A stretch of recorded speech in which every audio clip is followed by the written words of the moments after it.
Yo, get up, nah I ain't a quitter. Toss me the ball, I'm a really big hitter.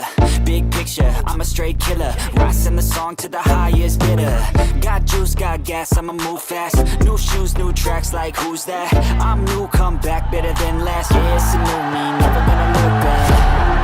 Never gonna look back. Cause damn, I was built to last. You move slow and I move fast. And that's facts.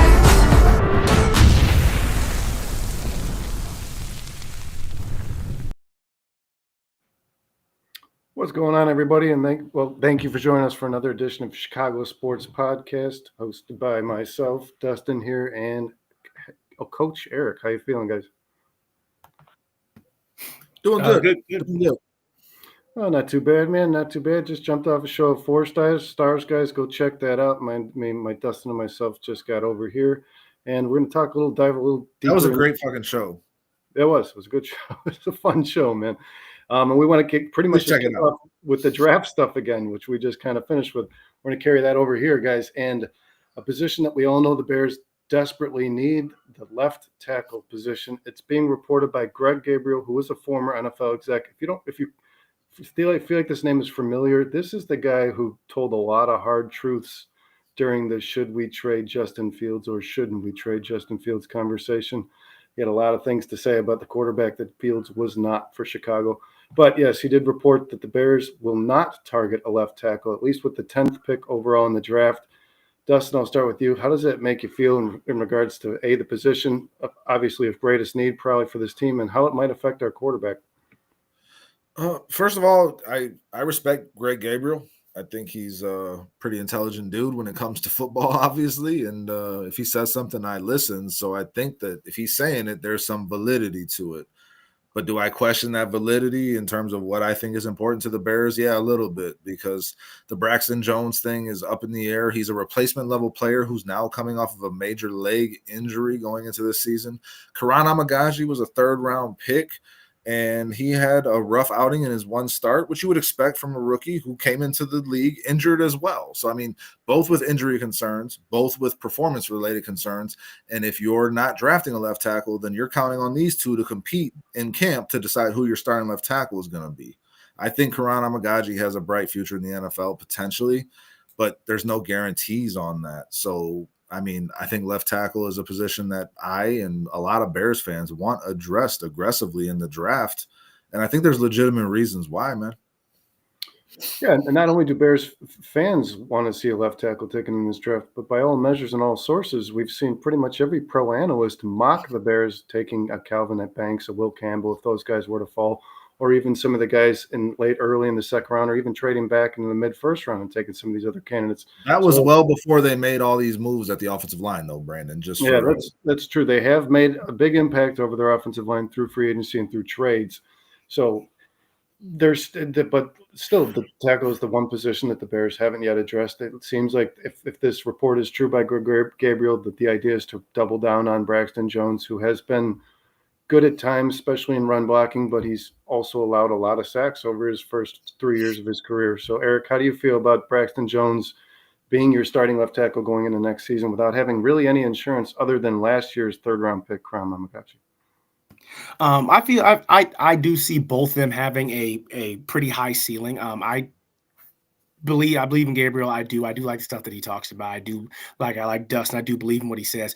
Me personally, I'm trying to protect my quarterback, my franchise quarterback. Like there's no position more important than your tackle than protecting your quarterback. I mean, the only way I see that this works out is if you're banking on that there is a legitimate blue chip talent in the 2nd, 3rd, and possibly 4th round at tackle. And I don't know if there really is, as far as picking somebody like Campbell in the 1st round. Do you think that he is a big messages? That he is a blue chip guy. I say if he's on the board, I say go get him. I'm trying to protect my franchise quarterback. I mean, that comes above everything else, man. You can't leave Caleb out dry out to 2 years. Like if you leave him out to dry out 2 years in a row, I think Bears fans are going to be a little upset if those sack numbers don't come down a little bit more. But I do see a high ceiling for those guys. But I still think if there's a blue chip talent on the board, you go get it. They're not leaving them hanging out to dry, though. And when you go get Tooney and Jonah Jackson and sign Drew Dahlman, they are making big strides to do exactly what you're saying, Eric. It's just that left tackle is not something that has been addressed, and you wonder if the Bears feel they need to this year. That's I mean, maybe I use a better choice of words. I mean, hang out to dry. I mean, because I just think that like your tackle positions for your quarterback are just you got to solidify those on top of pretty much anything else on the offensive line, especially on Caleb's blind side, and things like that. Like he can't keep taking hits from his blind side. Like that derails a quarterback maturity very, very, very fast. When he can't he has to keep looking back in case that rush is coming. When you can shore up his blind side, that makes quarterbacks a lot more efficient and a lot more less. That and center, those are the two most important positions on the O-line for your quarterback. And that is the side in which most of the forced fumbles come from, guys, on these right-handed quarterbacks. In regards to what you just said, Eric, too, I want to get into another. How much does this affect if Braxton Jones is your left tackle moving forward, Dustin? How much does this affect Caleb Williams' ability to trust his offensive line if the guy who was back there last year is back there again? How much does it affect his ability? I don't think Caleb has a trust issue with his offensive line. I think he stood in there strong a lot when even last year when he was under a lot of duress. I think he's a guy who's going to try to build up his players and give them confidence with his own confidence in what they're able to do. So I don't know if maybe in the heat of the moment you could see him get, happy feet, which we did see it sometimes last year, which is understandable for a rookie quarterback in the situation he was in. But in his second year with a much improved offensive line, I don't foresee that being an issue, even if Braxton Jones is your starter, man, or if it's Kiran Amigaje. I think the guys that you put around these guys on the rest of this offensive line will bring up the play of that left tackle as well. I think that's something that needs to be considered as well. Yeah, and the saying goes, you're only as strong as your weakest link. But Braxton Jones is not really as bad a tackle as people think he is. He's just average. He's just an average guy. He was playing, like you just stated, he was playing next to probably the worst interior offensive line in football between Coleman Shelton and whoever the hell was playing guard that week, right, guys? Nate Davis didn't even make it through the season before he was cut. So let me ask you this. Do you think that Braxton Jones becomes an above-average left tackle because of the players that he's surrounded by, Eric? Yeah, I mean, definitely. When you have a guard, that when you have a guard, they can take care of his gap and can go one-on, can possibly not have to have a help on a tackle or can pick up a blitz. It helps a lot, especially when you play. Let's be real. He's going to play some pretty good Braxton Jones going to play some pretty damn good defensive ends, and that's the biggest, hardest position to go against in the league, So, I think that when you upgrade the rest of them, it gives him a little bit of safety. They'll have him think less and things like that, especially when you put good veterans around a young guy like that, him or Amigaje, either one. Those veteran guys can help him move forward in his maturation as an offensive lineman for us. And I do think the way Ben Johnson sort of runs off, he's gonna have help with he's gonna have tight end help. I do think he's gonna have a lot of tight end help this year, which is a blessing in disguise, especially when you're playing those ends that like to try and get around wide. If there's a tight end next to him, they get a little bit of help, a little hands-on help Braxton a little bit. So I do think he's going to improve with the guys that are next to him. I think he'll improve for sure. I don't know if he'll become above average because of it. I think his averageness will be less noticeable because of it. You know what I'm saying?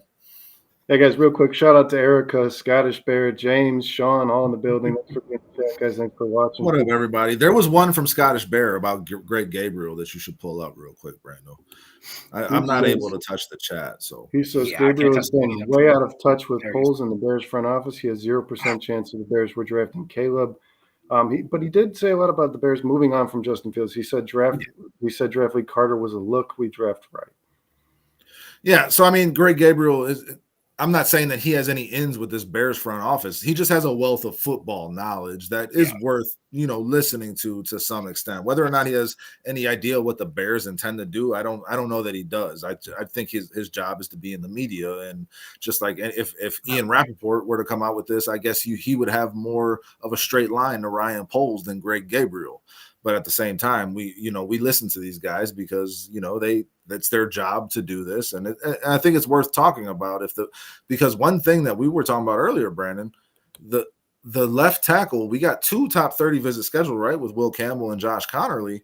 Banks has not been on that list yet. Ariante Ursary. There's Josh Simmons, who they were at his pro day, but no top 30 visit yet.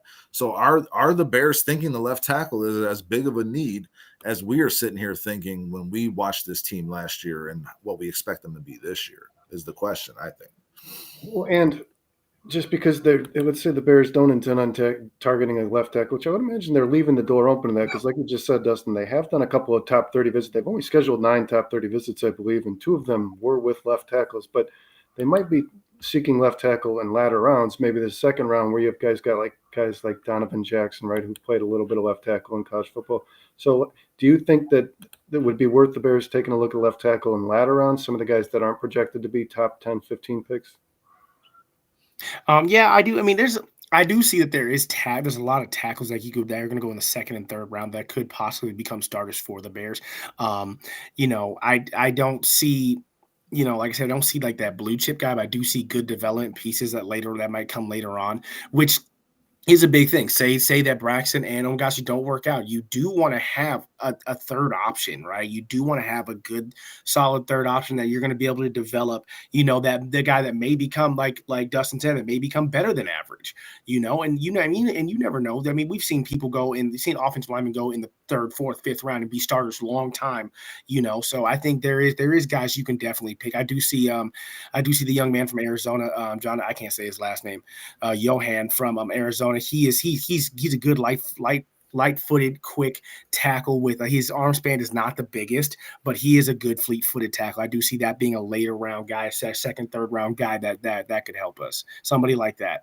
Connerly is a guy who will probably go in the second round, late first, early second, right? And Ariante Ursary is another guy who's in that second round, third round range. Those are some solid left tackle options as development projects, which would kind of fall in line with what Greg Gabriel is saying, that you leave it down to Braxton and Kiran this year, but then maybe you could still draft that guy that is ready to take over for you, so that you don't feel obligated to pay Braxton Jones, Brandin, because that's the biggest concern for me. Is Braxton Jones does look better this year because of the talent that's around him, and then it's a mirage that tricks you into overpaying him, paying him premium left tackle money when he's not a premium left tackle. That's the worst possible situation you can end up in my mind.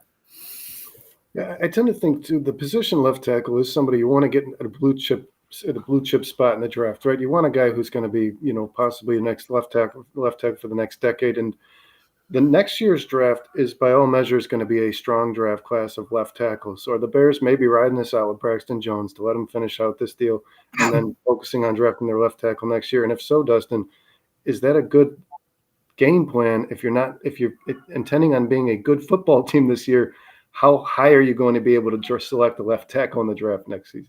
Well, good football team is, 11 players on one side, 11 players on another side, and a whole big ass bench. You need a lot of players on this team. So if you feel comfortable enough, not like super confident, but comfortable enough that Braxton Jones and Kiran are going to be able to give you adequate left tackle starting play, then maybe you do allocate your needs somewhere else this year to make it as good of a football team as possible. If Poles is looking at this, like, I drafted Braxton Jones in the 5th round, I've gotten nothing but advanced play from him versus where I got him in the draft, and I can continue to do that on the cheap and address some other areas now, then I mean, that's one way to skin that cat.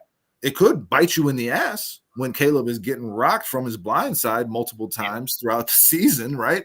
But it also could be a way there's different ways to do this, So a good football team encompasses all of those positions, and there's other positions that the Bears could address if they don't feel like they have to get a left tackle with their first pick.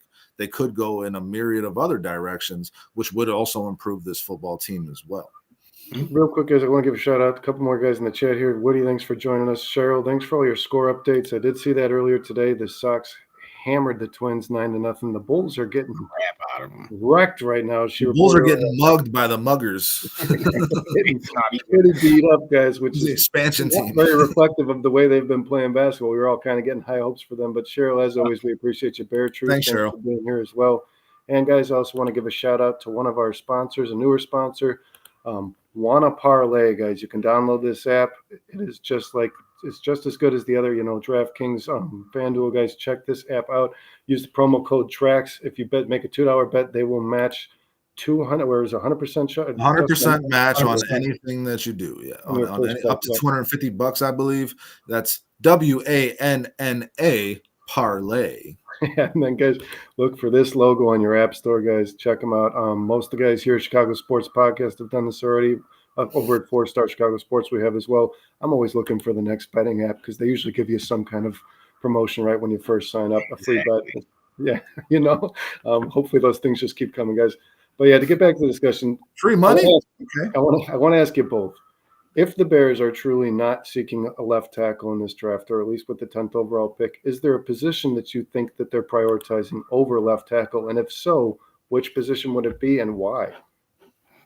I think everyone's gonna look at it and be like, we got the defensive line that we wanted. Is there another piece out there? Does Abdullah Carter fall to us? Everyone's like, take him if he's there. Take him if he's there. I do believe that is a position that needs to be addressed because the defensive line that we do have is getting built, and it's getting built fast. It's being built really good. I do think Abdullah Carter does fall in that range, but I think the other biggest question is, do we take a running back in the first round? Is Caleb Johnson that guy? Is Ashton Gentry that guy? It also depends on what.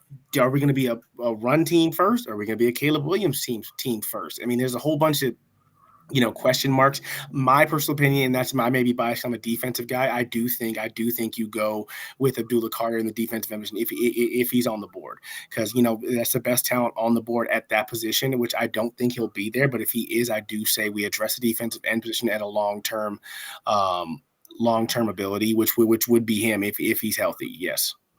I want to say that Scottish Bear is 100% correct. The good tackles come off early. The best ones, the blue chip ones, like Brandon was saying, no way I'm gambling with Jones. I feel the same way. I felt that way for 2 years, Scottish. I'm just trying to get in the head of polls. The Bears might not be in position, he says again, to take a tackle high. Are we going to gamble with that? I don't think they should. I think they should 100% address the left tackle in this draft. I've been firm in that standing, but I will say if there was another position that it looks like they're prioritizing over left tackle based on their top 30 visits is defensive back. I mean, they just announced Makuba today. They they didn't, but it's being reported. Makuba, Jade, Barron. I mean, these are reported now by Dustin.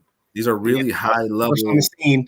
Yep, these are really high level defensive backs, and it looks like the Bears are preparing themselves for potential of Jaquan Brisker not being 100% available this season, which there's a high potential of that, unfortunately, based on history, and for a Kevin Byard exit plan because he won't be under contract after this year, and he's getting up there in age. So it looks like they understand that defensive back safety in particular is a position they need to address. But I really do. I agree with you, Scottish, 100%. Left tackle, I feel, needs to be addressed in this draft with this number 10 pick, and I am all for Kelvin Banks Jr. That's who I want with that pick. Yeah, I agree. This is a position of great need for the Bears, and they should address it. If you want to mirror anything that Lions offense did last year, you have to be good across the board, right? No weak links. I do want to give a couple more shout out, guys. Christopher Brown is in the chat. I've seen a lot of names I've never seen, guys. If this is your Would he first bear time, down? Nice. Yeah. Please like and subscribe, guys. Share the show with a friend. Hit that notification bell so you get all Chicago Sports Podcast shows notifications. Guys can know when we're live, and give a shout out to Trax as well, guys. He's the one who puts this all together. A lot of hard work goes into this. Guys, I want to ask, Eric, I want to ask you this. Do you think that the position that I find to be the greatest need besides left tackle on this Bears team is edge? I truly don't believe that the Bears currently have a starting edge across from Montez Sweat. Do you prioritize the edge position over the left tackle position in this draft? Considering in my personal opinion, when you're going down that draft board, if there's two to three defensive ends that you think are first round guys, and your top two offensive tackles are not on the board, yes, you address that. Your top two offensive tackles are not on the board anymore. You go straight to your next need, which is defensive end. Which, like I said, if Abdullah Carter is there, fine. If he's not there, you move to the next one. Mikael Williams, another great end. I think it could help us. Stewart can help us. I do like. I'm a huge Jack Sawyer fan. I'm a huge Jack Sawyer fan. I love him. He gives me so much JJ Watt reminders that it gives me nightmares when JJ or TJ Bears play. TJ, I'm more because he's a bigger but guy. I mean, JJ played your defensive tackle most. I mean, a 3-4 defensive end, I guess, but he was more of a defensive tackle. I mean, he's bigger. Coming from Ohio State, coming from college, JJ played D end, a lot of D end, and he can play both. And I think Sawyer is big enough to play D tackle. I think he could, but I think he gives me JJ Watt feels just because of how smart he is. He's so smart, and I love it. If your top 2 tackles aren't on the board, then I agree with Dustin. I do think that is the number one place you go. But they're not on the board, you go right to defensive end. You go to right defensive end, get a tackle, and in round 2 and round 3. Jesus, the Bulls are losing by 34. Yeah, I was just going to say I didn't even want to announce it. I didn't want a person to stop giving us updates on the Bulls game, please. Looks like there's a couple of guys in the chat here who agree with the Bears making these visits with these defensive backs. I firmly believe they're going to need at least 2 more. Stevenson's right now for me is a question mark, and Brisker's health is a risk, guys. To depend on that is very risky right now. But I like the Bears drafting an edge, and I don't know if it necessarily has to be a 10. I think edge is probably the most important position in this draft besides left tackle. I want to ask you this though. At 10, Mikael Williams would be I just want to agree with Eric. I think edge is very important to the Bears. I mean, and Mikael Williams is a stud. He would translate very well to NFL with his size, his strength, and his speed. He's a prototypical defensive end. In regards to size, guys, seeing 2 names in the chat a lot here right now: Mike Green and James Pierce. Dustin, I know you've said this before. Too small. Yes. Too small. What is your concern with Mike Green and James Pierce, especially in a Dennis Allen defense? Oh God. They're just not they're not big enough to play the defensive end in a 4-3 to me. I think that they're more stand-up outside linebackers and a 3-4 edge rushers of that ilk, and then maybe on some speed packages you bring them in and put them on the defensive end for those. I mean, I think they'd be good rotational guys maybe in a 4-3. I don't know that I'm spending a first-round pick on either one of those guys. I don't want to do that. I'd rather take a second-round flyer on Landon Jackson. I'd rather spend a second-round pick on Landon Jackson, who 100%. Fits Dennis Allen's system much better in terms of the type of play and player that he wants at that defensive end position. So I just wouldn't touch either one of those guys. I think they're off the Bears draft board based on schematic fit.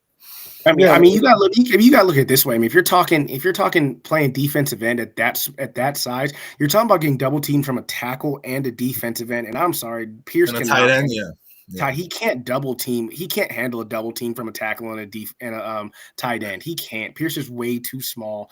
Like I said, and I agree with Dustin. You need a bigger body, and I agree with that. If we're not going to go, Landon Jackson is perfect for that. He can handle a double team. Jack Sawyer handle a double team. Nick set the edge, keep his ass out there for the run on the outside. He can stop. Especially if we're going to go play the Lions, which I doubt the offense is going to change a whole bunch. They're going to go 2 tight ends on the same side with a tackle. We need a defensive end that's going to set the edge and allow our linebackers not to get touched. That you need that. That's how you play defensive end nowadays. You can't be tiny and be a speed rusher all day until it's a pass down. You got to be able to do both. There's a place for it. I just don't know if it exists in this particular scheme for Dennis Allen. I don't see it, especially with the teams we play. We play some good running teams. I like to separate. You need a defensive end that's going to hold his own. I like to separate the term edge and defensive end. It's used the same during the draft when you're analyzing these prospects. But I think guys like Mike Green and James Pierce, and even a guy like Jalen Walker, the linebacker, I think these are more edge players. Guys like Landon Jackson are true defensive ends, and the prototypical guys you see in the Chicago Bears defense, right? These guys are kind of the pedigree that this defense has had since as long as I've been watching, guys. The guys like Julius Peppers, guys like Alex Brown, big guys, big body guys. Let's not forget Dio just got signed to play defensive end, 6'6", 286. There's a clear pattern that Dennis Allen is going to follow in terms of the type of ends that he wants in this system, and they're showing it already.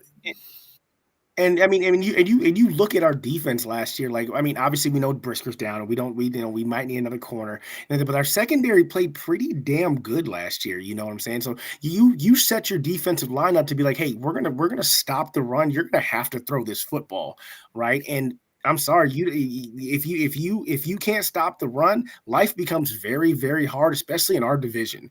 You know, like if we stop Minnesota from being able to run the ball and we can focus on stopping Justin Jefferson from killing us 24/7 with a play action or something else, you know, just Aaron things Jones, like that. Josh Jacobs, David Montgomery, Jameer Gibbs, great offensive lines across the board. It's a tough sledding division. You need big boys. And listen, Bear Truth keeps going to it. I mean, he says this D coordinator doesn't have just one type. He has drafted different types throughout his career. No, yeah, for sure. I mean, but those types generally haven't worked for him in his system. That's just what it comes down to. I mean, the guys that have sustained in his system have been bigger defensive ends that can hold their own, like Eric is saying. I'm not saying these guys aren't talented players and they could find a place in this defense. I just don't think that that's where the Bears are leaning towards. I don't think you're seeing Mike Green or James Pierce's names being called when the Bears are on the clock. That's just my opinion. And I get it. A lot of people see Micah Parsons. Yes, he is a stand-up edge rusher, and he's a big guy. I mean, he's a freak athlete, dude. There's no Micah Parsons in this draft, I don't believe, personally. Watt, yes, he can. He's a stand-up and sometimes edge rusher. He can do both. Another freak athlete. I don't see I don't see guys like that in this draft that are like those guys. You know, like those are few and far between guys that can be stand-up edge rushers and run stoppers at the same time. And Dennis Allen is just not very high on those kind of players. It's in his, at least in his reputation, his history, he's drafted bigger body guys like Shamar Stewart, guys like those. And I do want to address this chat real quick. I like what Bears Truth says here. So I really think somewhere in the top 3 rounds, Ben's going to want a tight end and a running back. Well, I can tell you this, Bears Truth. If they don't address the trenches with the 10th overall pick and they remain at 10 and opt not to trade back, the 2 positions I'm seeing most mock draft are tight end and running back between Ashton Jeanty or Marion Hampton and Tyler Warren. So I ask you this, Eric. Between the 2 positions, if the Bears are going to go offense, skilled player, luxury pick, right? They're not addressing the trenches. They just want to get a blue chip talent, the best guy available. If Jeanty or Marion Hampton and Tyler Warren are all available, are you going after the tight end, the guy who can make a difference in pass catching, or are you going after the guy who can make a difference in your run game? And DeAndre Swift is going to need a little bit of help. I think we all agree, guys, that DeAndre Swift's not an every down back, and the Bears are going to need another one. So if I'm gonna be honest with you, I address the tight end position because we know Ben Johnson. We know he likes his 3 tight end system. We know that's what he likes, you know. And having a tight end like Tyler Warren, it's not just having a tight end that can block. He doubles out as a receiver. He's like Cole. It helps you receiving. It helps you receiving. He's no security blanket for Caleb. You know, in my personal opinion, that's what I would address, because I think you can get a pretty good running back in a later round, you know, and still you know, DeAndre Swift is still here, but I think you can get a second or a good second or third running back in a later round. I do not think Caleb Johnson's going to go in the first round, so I do think he might still be there for us if we in fact do go Tyler Warren in the first round. That would be my pick between the 2, just because knowing Ben Johnson in the type of offense he's ran before. Dustin, how about you? If the Bears decide not to address the trenches with the 10th overall pick in the draft, if they just go best player available because they don't like any of the guys. Tyler Warren. Okay. It's true. You have to. Yeah, that locked and loaded. Pretty adamant there. Deshaun Judkins is there in the second round. I don't need Jeanty in the first. Yeah, by all measures, guys, this draft seems to be pretty deep, and I think pretty much everyone who analyzes this, you know, draft prospects has said this. This is a very deep draft when it comes to the running back position and pass rush. I think those are the 2 most prominent positions in this draft. You're probably going to get quality starters at both those positions all the way into maybe even the 3rd round, honestly. At least. Did Eric answer Tyler Warren too, by the way? I missed it. Yeah, I did. I said, I'm thinking of and I get it. People say, "Oh, Ashton Gentry, look what he did last year." I get that. I'm sorry, Caleb Johnson is just as good as Ashton Gentry, in my personal opinion. If he was running behind the same offensive line, playing the same level of talent Ashton Gentry played, but they're both very good running backs. There's a lot of good running backs, but there's only one Tyler Warren. There's only one Tyler Warren in this draft. Yeah, Tyler Warren. I think the next closest Tyler Warren is the tight end out of Oregon, Ferguson. Colston Loveland out of Michigan is solid too. Colston Loveland, he's another one too. But I mean, Ferguson is he's a bigger body guy like Tyler Warren, and he plays more receiver than anything else because he went to Oregon. So like if you're wanting a receiving tight end, he is the other guy just because he can split out wide and play receiver like he did his entire college career. But if you're talking about the complete package, it's Tyler Warren. That's a weapon that Ben Johnson would have endless possibilities with. Yes. Sorry, I wasn't trying to throw you off, Brandon. I missed. No. It was a quick answer. That's good, man. Once again, guys, I want to give a shout out to everybody who's in chat. Scottish Bear. James. Right. Like, there's running backs everywhere. Like, I'm sorry. There's an abundance in this draft, no doubt. Bear Truth, Woody, Erica, Cheryl for the constant Bulls updates. We appreciate that. I want to see more Bulls updates. I really don't. Shout out to Drax, Romy, shout out, guys. Thanks for being here tonight. Thanks for watching. And leave us a comment in the chat, guys. I want to know, do you think that Greg Gabriel has reported that the Bears will not pursue offensive tackle with the 10th pick and 10th overall pick in the draft? Do you guys supportive of this? Yes or no? Do you think the Bears draft a left tackle at 10? Should they go after a left tackle, or should they not go after a left tackle, guys? Should they wait to go after tackle maybe later in the draft? And I do want to thank Trax, guys. Like I said, it takes a lot of hard work to put all this together. It gives us an opportunity to come out here and just talk sports, which we love to do. Dustin, Eric, as always, thanks for joining me on a Monday night. Been a blast, man. Mondays are always great. Always great to be here. I know that CSP guys will be back for another edition on Wednesday night. They were doing another bracket show, another college basketball show, guys. The tournament is heating up. Dustin, I know you want Duke. Eric, who do you think takes this? I'm a Cooper Flag fan, man. I've been watching him. I just know Duke is going to win the whole damn thing. That's just what's happening. I don't want Duke. I mean, I do want Duke, but Duke is just going to win as a matter of fact. That's just what's going to happen. Duke's first, guys. I do think I didn't have him getting in the Final Four, but now they're there, and I got to say this: Cooper is he's just wreaks havoc. I'm sorry, Alabama got physically manhandled by that kid. And it was a team that routinely puts up big points could not move the ball or score on that Duke defense. And they couldn't stop him. They double teamed him. He moved the ball. He shot threes. He drove to the basket. The kid can't be stopped. He just can't be. At least at the college level. I'm sorry. It's not happening. It's going to be tough at the level too. Yeah, so check CSP out for that bracket. I think it's 8:30 on Wednesday nights, guys. Check that show out. Obviously, CSP will be back on, I believe, Thursday and Friday, right? Every day of the damn week, CSP is here. 4-Star Chicago Sports will be back with you on Wednesday for the Barely There podcast. If you missed our Hallis Hall hangover earlier today, please go check it out. Eric, if you didn't watch it, go check it out. You'll have a blast, I promise.